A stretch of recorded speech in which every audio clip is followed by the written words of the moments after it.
Ho fanatsarana ny sehatry ny fizahantany ao Nosy Be dia lalana mirefy 510 kilometatra avy eo amin'ny sampan-dalana Ampasindava mandeha amin'ny torapasika Madirokely no namboarina natao tara na goudron haritra 7 andro moa ny faharetan'ny asa fanamboaran-dalana izay heverina fa hanatsaratra ny toe-karena ao Nosy Be ny fahavitan'izao fototra-afitrasa izao. Mitohatra ny ezaka ataon'ny fitondram-panjakana amin'ny fanamboaran-dalana mandeha amin'ireo toerana fandalovany ireo ampizahantany mandeha mitsangatsangana eto Nosy Be. Anisan'izany lalana avy eto amin'ny sampan-dalana Ampasindava mandeha Madirokely izay mirefy 2 kilometatra mahery.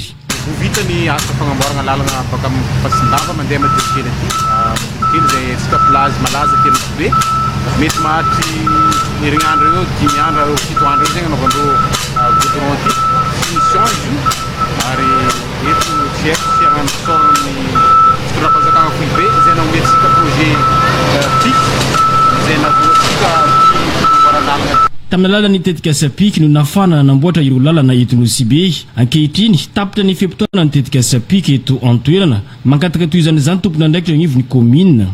Vola mangataka fokoa amin'ny fitondram-panjakana Nosy Be jeudi amin'ny azahoantsika ndraiky 4 satria tamin'ny zay projet raiky entreprise vola eto vola maromaro zegny lalana tokony amboarina Nosy Be eto magnentana antsika eto amin'ny faty Madirokely zegny mba hanaraka lamy izay apetraka ambody amin'ny fanatanterahana asa ty.